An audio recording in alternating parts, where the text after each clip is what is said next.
शिक्षाप्रद कहानी छोटी सी, शिक्षा बहुत बड़ी और जीवन में काफ़ी उपयोगी। एक बड़ा ही समृद्ध और खुशहाल राज्य था। इस राज्य का राजा बड़े ही साफ दिल का, सेवाभावी और भगवान में अटूट विश्वास रखने वाला था। राजा को किसी चीज़ की कोई कमी नहीं थी। राज्य के सारे लोग राजा से बेहद प्यार करते थे और उसका हर कहा किसी हुक्म की तरह मानते थे। फिर भी वह राजा जैसे जैसे बूढ़ा होता जा रहा था, वो दुखी रहने लगा था। राजा के दुख का कारण था उसका पुत्र का ना होना। हालांकि राजा की एक पुत्री थी जो बड़ी हो चुकी थी और उसके विवाह का विचार भी राजा करने लगा था। राजा ने अपने बुढ़ापे में संन्यास लेकर प्रभु भक्ति करना चाहता था, लेकिन उसके सामने सबसे बड़ी समस्या यह थी कि राज की बागडोर किसे सौंपी जाए। एक रात इसी चिंता में राजा को काफ़ी देर तक भगवान का नाम जपते जपते सो गया। उस रात राजा को सपने में भगवान का साक्षात्कार हुआ और उसने काफ़ी उसकी समस्याओं का समाधान मिला। सवेरे उठते ही राजा ने बड़े प्रसन्न मन से एक सभा बुलाई और ऐलान कर दिया कि उसके महल के दरवाजे को जो भी पहला आदमी आएगा उसी को राजकुमारी से शादी की जाएगी और उसे ही राज्य का राजा घोषित किया जाएगा। सभी लोग जो सभा में मौजूद थे राजा का ऐसा अजीब ऐलान सुनकर काफ़ी अचंभित हुए, लेकिन सभी लोग जानते थे कि राजा बिना बात के ऐसा कोई भी मूर्खतापूर्ण काम नहीं करेगा। इसलिए उन्होंने राजा को ऐसा करने का कारण पूछा।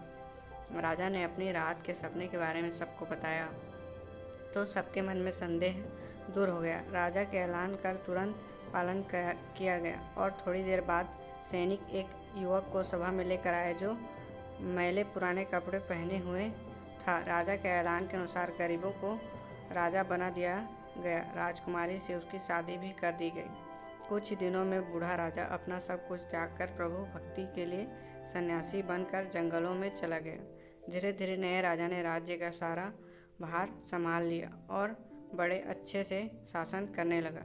राज्य महल में एक गुप्त कमरा था जिसके दरवाजे पर एक बड़ा सा ताला लगा रहता था और इस ताले की चाबी नया राजा हमेशा अपने पास संभाल कर रखता था। हर हफ्ते एक दिन राजा उस कमरे का ताला खोलता और आधे घंटे उसमें बिताने के बाद फिर उसे ताला लगा देता। उस चाबी को राजा कभी किसी को छूने भी नहीं देता था। अगर कोई उसे छूने की कोशिश करता तो उसे राजा गुस्सा हो जाता। सेनापति, खजांची और सभी मंत्री बड़ी जिज्ञासा के साथ उस कमरे में क्या हो सकता है ये जानना चाहते थे। सभी के दिमाग में यही सवाल घूमता रहता था। आखिर खजाने की चाबी खजांची के पास, शस्त्रागार की चाबी सेनापति के पास और सभी जरूरी दस्तावेज रखे कमरे की चाबी मंत्री के पास होती है, तो आखिरकार राजा उस गुप्त कमरे की चाबी अपने पास ही क्यों रखते थे और आखिर उसमें ऐसी क्या कीमती चीज़ थी जो राजा किसी को बताने नहीं चाहते थे। इन सभी लाख कोशिशों के बाद भी राजा ने कभी उन्हें उस कमरे में क्या है उसके बारे में नहीं बताया। इन सभी ने जाकर इस बात की खबर रानी के कानों तक पहुंचा दी। रानी को भी जिज्ञासा हुई, ऐसी कौन सी रहस्यमयी बात है जिसे राजा अपनी धर्मपत्नी से भी छुपा रहा है। रानी ने राजा से उस रहस्य को जानने के लिए हठ पकड़ लिया। रानी ने खाना पीना सब त्याग दिया। आखिरकार स्त्री हठ के आगे राजा को हार माननी पड़ी। राजा, रानी, मंत्री और सभी सभासदों के साथ में लेकर उस कमरे के पास पहुंचा और पहली बार सबके सामने उस कमरे को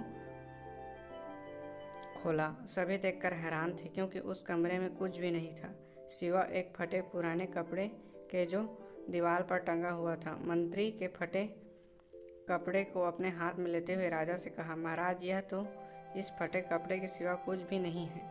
तब राजा ने कहा, यही तो मेरा सब कुछ है। जब मुझे किसी वस्तु का घमंड होने लगता है या जब मैं अपने आप को दूसरों से उत्तम समझने लगता हूँ, तब मैं इस कमरे में आकर अपने इन फटे पुराने कपड़े को देखता हूँ और मुझे याद आ जाता है कि जब मैं इस राज्य में आया था तब मेरे पास इसके अलावा कुछ भी नहीं था और मेरा सारा घमंड खत्म हो जाता है।